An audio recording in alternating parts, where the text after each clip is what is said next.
Mark. And action.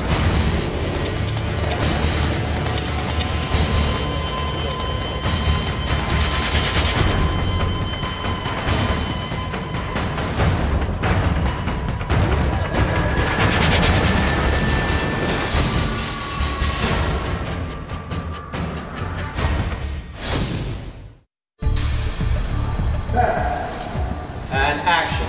So, what's this about? Cape Town, right? Yeah, of course it is.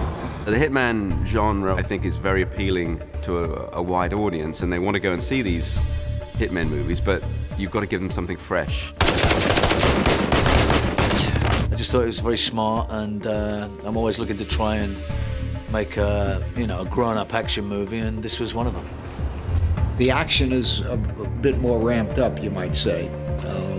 More special effects, more explosions. I really like the action sequences and the stunt scenes because it's the fun, it's the child in you that gets to really play with, explosions and gunfights. They're interested in getting the actors to a point where they can perform most of their own stunts, and that's thrilling. Jason loves to get in there and get his hands dirty. Some of the great stunts that we ended up doing were very scary at the best of times, even for someone like myself who does it for a living. He's a world-class athlete. He was on the British diving team, and the guy's amazing body control. You don't see anything anyway, it's just on me. So it's a static lift. Okay. I always like to push myself, and I always like to try things I haven't tried, and stunt doubles don't get a chance with me.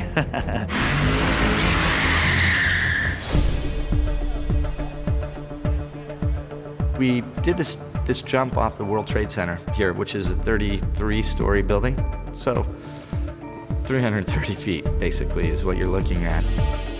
I knew Jason had a very good head for heights, and he was, was a high diver at one point, and so I knew he had no fear of heights. 3, 2, 1, drop!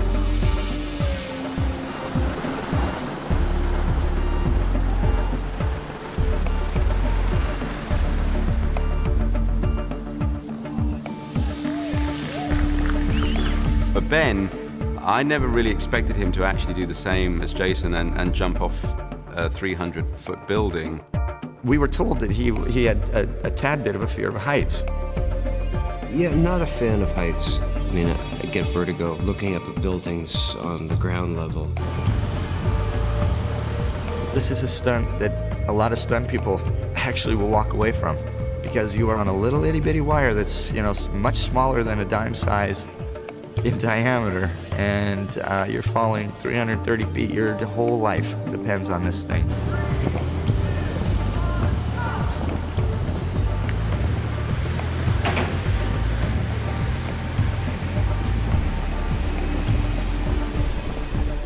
He strapped himself in and did it, which was, it wasn't even necessary. We had a double for him. I was very impressed by that, because 300 feet up in the air with one little wire, 2 wires attached to your hips is, it's very nerve-wracking. And it certainly helped the film, because I could have a camera flying down with him, and it's really Ben Foster dropping 35 stories.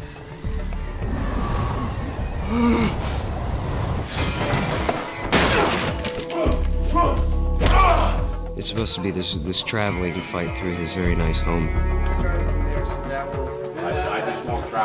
We rehearsed him for this big fight. He was the guy that, was first to the gym, last to leave.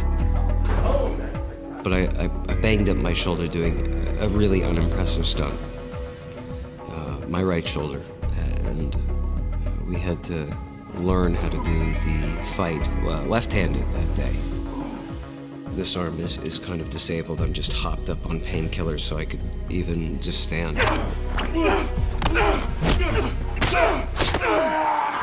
Yeah, that's a left-handed screwdriver fight.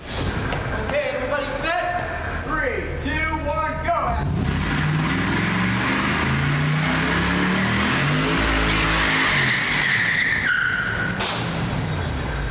Right now we are on Gravier and Barone in downtown New Orleans. We're doing one stunt in the Dean assassination where Bishop takes the car, jumps it out of the parking structure, and lands it trying to take out Dean's car, but hits the SUV behind it. And it's basically the start of this chaos and the final sort of battle.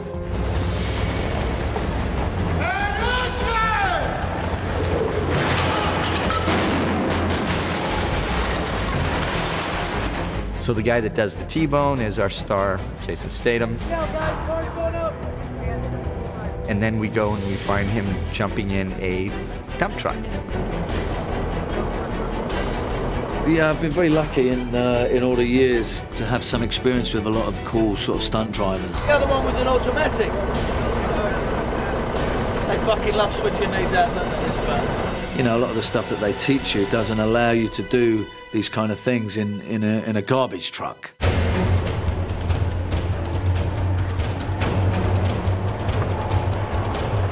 Comes barreling down the road, driven by Jason Statham, and boom, right through the windows.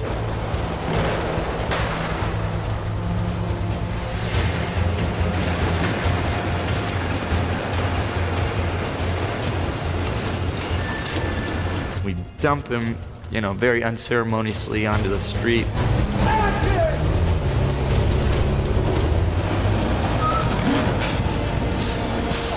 It wasn't as easy as I expected. It was. It deserved a couple of hours at the wheel beforehand, which I never did because I'm stupid, aren't I? And we give him the 16-gun salute.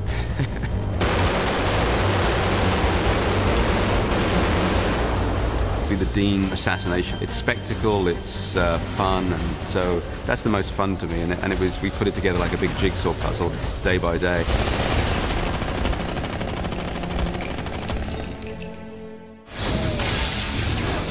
It's mesmerizing to watch, hopefully, and you forget the real world and you go into these people's world, but it's totally realistic and believable.